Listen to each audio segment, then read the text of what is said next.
जय हिंद प्यारे बच्चों। देखिए प्यारे बच्चों, आज की इस वीडियो में हम लोग सोशल साइंस यानी सामाजिक विज्ञान के काफी महत्वपूर्ण ऑब्जेक्टिव प्रश्न इस वीडियो में करने वाले हैं। सारे ही प्रश्न आपके मैट्रिक परीक्षा 2024 के लिए काफी महत्वपूर्ण है, मोस्ट वीवीआई है, सभी छपने वाला प्रश्न है। प्यारे बच्चों, अगर वीडियो पसंद आएगा तो लाइक करिएगा, चैनल पर नए हैं सब्सक्राइब कर लीजिए, क्योंकि इस तरह का महत्वपूर्ण वीडियो आपको हमेशा मिलता रहेगा। तो चलिए इस वीडियो को शुरू करते हैं।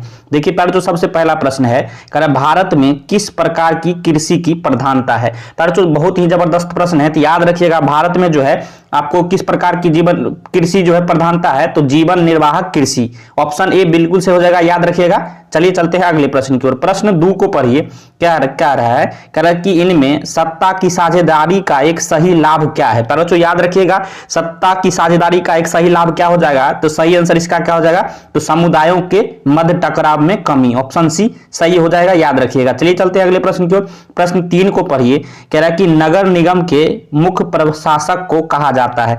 नगर निगम के मुख्य प्रशासक को क्या कहा जाता है, बच्चों याद रखिएगा, काफी महत्वपूर्ण प्रश्न है, तो नगर आयुक्त कहा जाता है, ऑप्शन डी सही हो जाएगा, याद रखिएगा। चलिए चलते हैं अगले प्रश्न की ओर। देखिए प्यारे बच्चों, अगर वीडियो पसंद आ रहा हो तो लाइक जरूर करिए और अपने दोस्तों में भी शेयर करिए। प्रश्न 4 कह रहा है कि जीवन की भौतिक गुणवत्ता का सूचक है। जीवन की भौतिक गुणवत्ता का सूचक क्या है प्यारे बच्चों, याद रखिएगा, सही आंसर क्या हो जाएगा, तो इनमें से सब जो है जीवन की भौतिक गुणवत्ता का सूचक है। जीवन प्रत्यास्था भी, शिशु मृत्यु दर भी, मौलिक साक्षरता भी, यानी ऑप्शन डी क्या हो गया, सही हो गया। प्रश्न जो है 5 को पढ़िए, कह रहा है मुद्रा के कार्य प्रमुख कार्य है। मुद्रा के प्रमुख कार्य कौन सा हो जाएगा पढ़ो, तो याद रखिएगा, इनमें सब जो है मुद्रा का प्रमुख कार्य है। विनिमय का माध्यम भी है, मूल्य का मापक भी है, मूल्य का संचय भी है, यानी ऑप्शन डी यहां भी सही हो जाएगा, याद रखिएगा। प्रश्न जो है, प्रश्न यहां जो है 6 को पढ़ी पर जो क्या कह रहा है, कह रहा है कि जब हम लैंगिक विभाजन की बात करते हैं तो हमारा अभिप्राय क्या है। जब हम लैंगिक विभाजन की बात करते हैं तो हमारा अभिप्राय क्या होता है पर बच्चों, याद रखिएगा, ये प्रश्न भी काफी महत्वपूर्ण है। तो समाज द्वारा स्त्रियों और पुरुषों को दी गई असमान भूमिकाएं जो है, बिल्कुल सही आंसर हो जाएगा, ऑप्शन बी, याद रखिएगा। चलिए चलते हैं अगले प्रश्न की ओर। प्रश्न 7 को पढ़िए, क्या कह रहा है, कह रहा है कि निम्नलिखित में कौन संघ राज्य की विशेषता नहीं है प्यारे बच्चों, कौन जो है संघ राज्य की विशेषता नहीं है, याद रखिएगा प्यारे बच्चों, जो है यहां जो है इकहरी शासन व्यवस्था जो है संघ राज्य की विशेषता नहीं हो जाएगी, ऑप्शन सी सही है। प्रश्न 8 को पढ़िए, क्या कह रहा है प्यारे बच्चों, कह रहा है बिहार में संपूर्ण क्रांति का नेतृत्व किसने किया। मोस्ट वीवीआई प्रश्न प्यारे बच्चों, छपेगा आपके परीक्षा में, याद रखिएगा, जयप्रकाश नारायण जी ने किया था, ऑप्शन डी सही हो जाएगा, याद रखिएगा। प्रश्न जो है 9 को पढ़िए, क्या कह रहा है बच्चों, कह रहा है इनमें से कौन सी एक बात लोकतांत्रिक व्यवस्थाओं के अनुरूप नहीं है प्यारे बच्चों, याद रखिएगा, सही आंसर क्या हो जाएगा, तो बहुसंख्यकों का शासन जो है ये लोकतांत्रिक व्यवस्थाओं के अनुरूप नहीं है, ऑप्शन डी सही है। प्रश्न 10 को पढ़िए पर क्या कह रहा है, ये प्रश्न भी काफी महत्वपूर्ण है, कह रहा है कि भारत एक लोकतांत्रिक राज्य है, निम्नलिखित में किसमें यह घोषणा की गई। पर याद रखिएगा, भारत एक लोकतांत्रिक राज्य है, इसकी घोषणा जो है प्रस्तावना में की गई है, ऑप्शन ए सही हो जाएगा। चलिए चलते हैं अगले प्रश्न की ओर। प्रश्न 11 को पढ़िए पर जो क्या कह रहा है, प्रश्न कह रहा है कि किस लोकसभा चुनाव के बाद महिलाओं की भागीदारी 10% से अधिक हो गई। तो याद रखिएगा 15वीं लोकसभा के बाद, ऑप्शन बी सही हो जाएगा, याद रखिएगा। प्रश्न जो है, प्रश्न यहां 12 को पढ़िए, क्या कह रहा है बच्चों, ये प्रश्न भी काफी महत्वपूर्ण है, कह रहा है कि निम्नलिखित में से कौन राष्ट्रीय दल है बच्चों, नेशनल पार्टी कौन है, तो याद रखिएगा भारतीय जनता पार्टी, इसी को हम लोग क्या बोलते हैं, बीजेपी, ये जो है राष्ट्रीय दल है, ऑप्शन डी सही हो जाएगा, याद रखिएगा। चलिए चलते हैं अगले प्रश्न की ओर। अब प्रश्न जो है 13 को पढ़िए, क्या कह रहा है, कह रहा है कि लोकतंत्र का प्राण किसे कहा गया है। पर याद रखिएगा, लोकतंत्र का प्राण जो है राजनीतिक दल को कहा गया है, ऑप्शन ए सही हो जाएगा, याद रखिएगा।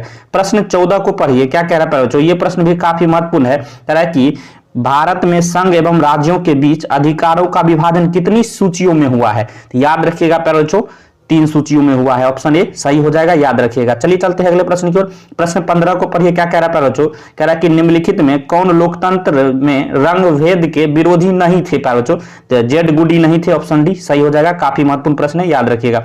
प्रश्न 16 को पढ़िए, कह रहा है कि सासाराम नगर का विकास हुआ था, कब हुआ था विकास, किस युग में हुआ था, तो याद रखिएगा बच्चों मध्य युग में हुआ था, ऑप्शन ए सही हो जाएगा, सही है। चलिए चलते हैं अगले प्रश्न की ओर। प्रश्न जो है 17 को पढ़िए, क्या कह रहा है बच्चों, कह रहा है कि अविभाजित बिहार में निम्नलिखित में कौन एकमात्र नियोजित नगर था। अविभाजित जब बिहार था तो उसमें जो है कौन जो है नियोजित नगर था बच्चों, तो याद रखिएगा, ये प्रश्न भी काफी महत्वपूर्ण है, तो जमशेदपुर जो है बिल्कुल सही आंसर हो जाएगा, सी, याद रखिएगा। प्रश्न 18 को पढ़िए, क्या कह रहा है कि पटना हवाई अड्डा का क्या नाम है। पर जो पटना हवाई अड्डा का क्या नाम है, तो याद रखिएगा जयप्रकाश अंतरराष्ट्रीय हवाई अड्डा पटना नाम है, ऑप्शन ए सही हो जाएगा, याद रखिएगा, काफी महत्वपूर्ण प्रश्न है। प्रश्न जो है 19 को पढ़िए, पर जो कह रहा है, कह रहा बिहार में रज्जू मार्ग कहां है। पर जो बहुत ही जबरदस्त ये प्रश्न है, तो बिहार में रज्जू मार्ग राजगीर में है, ऑप्शन बी सही हो जाएगा, याद रखिएगा। चलिए चलते हैं अगले प्रश्न की ओर। प्रश्न 20 को पढ़िए, कह रहा है कि बिहार में खनिज तेल की संभावना है। बिहार में जो है खनिज तेल की संभावना कहां है, तो हिमालय क्षेत्र में है, ऑप्शन ए सही हो जाएगा, याद रखिएगा। चलिए चलते हैं अगले प्रश्न की ओर। प्रश्न जो है 21 को पढ़िए, क्या कह रहा है, कह रहा है कि निम्नलिखित में कौन मुद्रा का कार्य नहीं है। पर जो मुद्रा का कार्य में से कौन न हो जाएगा, तो उत्पादन नहीं हो जाएगा, ऑप्शन डी सही, याद रखिएगा।